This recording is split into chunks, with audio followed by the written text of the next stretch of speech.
And today, the question is about why Netflix seems to be digging in its heels about going theatrical. Check it out. Hey guys, this is Owen White.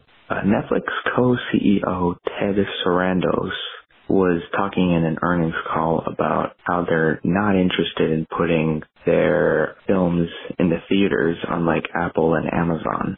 Now, this is a bit of a surprise to me because, they're trying it out with Glass Onion, and it seems that theatrical and streaming is the way to go. But, he says that they're perfectly happy with what they're doing right now. Do you suspect that that will change because the dual model with theatrical and streaming wins?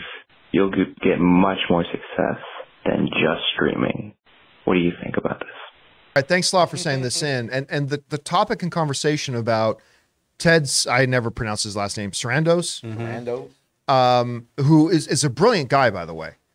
And his attitude and viewpoint of the theatrical releases has always been a little bit confusing and honestly a bit contradictory.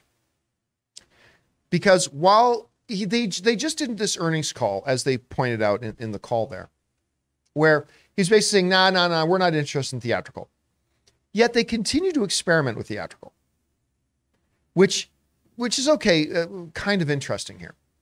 But in the question about how they deal with and what they're doing with theatrical, there were several key things that kind of came out that stand out that really show what their current position is and why, to me, that current position will in the long run be disastrous for them.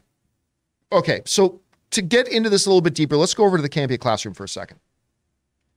So Netflix won't adapt. Now, one of the things that came out of this is kind of key here. So while it is tempting to make a comparison between services like others like Disney Plus or Apple TV, those other services simply don't have the same scale and reach. Okay. So one of the things that he's saying here, let's go back to the full shot. One of the things that he's saying here is that, look, the rules, Apple TV Plus just made this big commitment that they're going to be doing a theatrical and streaming model. Put it in theaters first, let it have a theatrical run, build up the prestige, and then it's a big deal when we then move it over to Apple TV Plus because that's the only place you can watch this big movie that was in theaters. Other streaming services, Amazon is following that model as well because they realize the data shows you get better success on streaming if you first give a movie theatrical release. This isn't a matter of opinion anymore. This has been proved out with statistics. But Ted Sarandos is saying, well, yeah, but you know what? That's fine that works for Amazon. That's fine that that's the way Apple's going to do it. But they simply aren't Netflix. They don't have the scale that we have. We are the kings of the hill. And guess what? He's not wrong when he says that. I mean, when it comes to the world of streaming, they are still the top dogs. They have a 250 plus million user base, all that kind of stuff. Now, what does the size and the scale they have to do with anything? Well, they kind of go on to talk about in this sense. So because they have the reach, right? Netflix believes that they create demand for movies just through their user base. So basically what Sarandos is saying is like, okay, yeah, it's good. Like Amazon, Apple, Max, all that kind of stuff, they can create demand for their movie by putting it out in theaters and all that kind of stuff. But at Netflix, we create our own demand. Not true. Because we have such a huge user base. Because our user base is so big, we create demand ourselves. And piggybacking on top of that, because they have such a huge user base and they just create their own demand and we put it on our streaming, we don't need to do traditional marketing campaigns. And listen, that's not a little thing. Marketing campaigns are expensive. On average, you're talking about a distribution company, like even just for smaller films, between like $20 and $50 million. And for the bigger releases, are the ones that they're a little bit more serious about, anywhere from like 75 to 150, sometimes 200. Hell, Endgame went into the $300 million range, 300 million plus for their marketing campaign. Netflix is saying, look, we're the biggest guy on the block.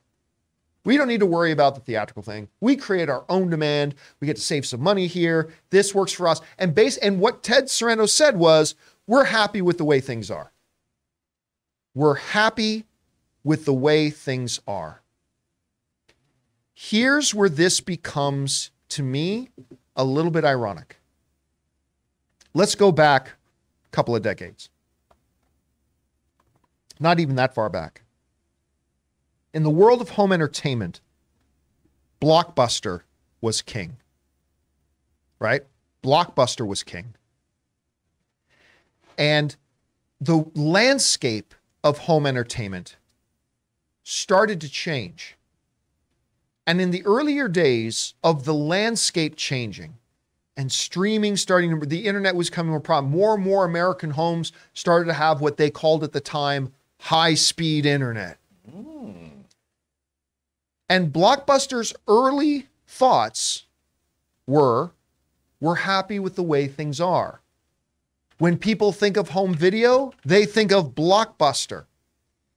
When people think about watching a movie at home, they think of Blockbuster. When they think of popping something in to watch a movie at home, they think Blockbuster. And they were perfectly happy the way things were. And in the early days of these transitioning of the landscape, Blockbuster did not see the need to pivot and adapt. And so they didn't. Yep. When you don't innovate as a company, you're dead. Yeah. When you listen, I was taught this in biology class. When change stops happening, death sets in. I remember one of my biology teachers mentioned that when change stops happening, the beginning of death sets in. And Blockbuster at first, now later on, Blockbuster realized they missed the boat and they started to try new things. They started a streaming service. They tried to do a whole bunch of different things, but they did not pivot fast enough because this new player on the block, and we go to my screen on this new player on the block, Netflix, was coming out and embodying all the things that Blockbuster refused to embrace. Netflix started off by going, hey, it's the world of DVDs. You know what? You don't want to have to get off your lazy ass and come to the store. That was most of us. You don't want to do that. You just hop online here. Tell us what movies you want and we'll just ship them to you. When you're done, send them back and we'll send you the next ones on your list. And it was the early sign of a change. And Blockbuster initially resisted. Netflix continued to innovate. And they became really the first, in any real sense, the first streaming service. Guess what now? You don't even have to wait for the disc to show up. Just sit on your ass at home and hit play, and we'll just stream it to you through your high-speed Someone called it Blockbusted. I like that. Don't get blockbusted. And so Netflix was pushing the envelope and innovating and wild stuff, and Blockbuster didn't pivot fast enough. And where is Blockbuster today? They're the butt end of a joke and the subject of some documentaries. Although they do have a terrific Twitter account right now that's very funny. But aside from that, they're gone. But now let's revisit these statements coming from Ted Sarandos. Hey, you know what? We're big enough right now. Other people don't have our scale. That's fine that these other companies are adapting to the statistics and the new information, the analytics and the landscape. That's fine that they're doing it, but we're big enough. We are, as Ted Sarandos say, we're happy with the way things are. Does that sound familiar? Doesn't that sound a little bit familiar to kind of the attitude that Blockbuster was taking at the time? And here's what I worry about. Okay, that's great. You have this big user base. You have all this kind of stuff. But what the other streaming services have realized is that the movies you put on your streaming service become more valuable if they had theatrical runs first. They get to be seen more like real movies. And I know that's not fair. But it is the way it is regardless. A lot of average moviegoers will look at the movies that played in theaters theatrically and now are on Max or now are on Amazon or now is on Apple TV Plus, and they see those as real movies. Whereas a lot of the average movie going on, he says, oh, that one was just a Netflix movie. Again, that's not fair. I admit it's not fair, but it is the way it is. But here's something too. They just had their earnings report yesterday after hours. Their guidance for future quarters was that they would be losing subscribers. Yes. And Yep. it took a dive. They lost like 6% or 7% of their stocks. I don't get it. This doesn't make sense to what he's saying here. Because it's a very human thing, right? We lean back on what has worked for us, right? We always lean. This is a human characteristic of us.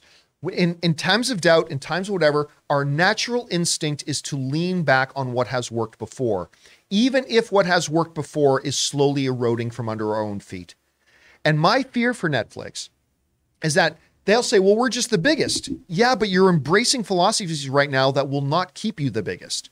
So here's what I think is going to happen. John, are you saying that at some point here in the next couple of years, Netflix is going to disappear like Blockbuster? I do not. I do not believe that. Because I think what will happen is this song that Ted Sarandos is singing right now, I think by the time Superman Legacy comes out, or maybe 1 or 2 years after that, you will see Netflix going, look, we've got to read the writing on the wall now. We are going to embrace, we're going to make some great movies, and we're going to, not all of them, but we're going to put them in theaters and then bring them. I think you will see them change their song. I don't think Netflix's destiny is to become the next Blockbuster, but I think they will realize at some point that, listen, you can't just keep making a $200 million movie and then not have a real revenue plan for it. And I think they will come around. And I think he's just playing his cards close to the vest, because they had really good results with that little glass onion experiment. They had really impressive results with that little glass onion experiment. And I think they know that. And remember, at one point too, the people at Netflix said, no, we're always just going to drop all of our shows all at once, right? We're never going to do guess what? Netflix now has some stuff where they're releasing pieces of the series at a time now, something they said they would never do. But they realized, oh, look at the data from all the other streamers. That's what works. And so they're starting to experiment. They're experimenting slowly, and I applaud them for that. Crawl, walk, then run. And I think you're going to see them change their song on the whole idea of the theatrical as well, because they don't want to become the thing that they replaced. They don't want to become the next Blockbuster. Anyway, guys, that's just my thoughts on this. Question is for you. What do you think? Ted Sarandos saying, oh, no, we are perfectly happy with the way things are going. We are big enough that we don't need to worry about doing it the way the other guys are doing it.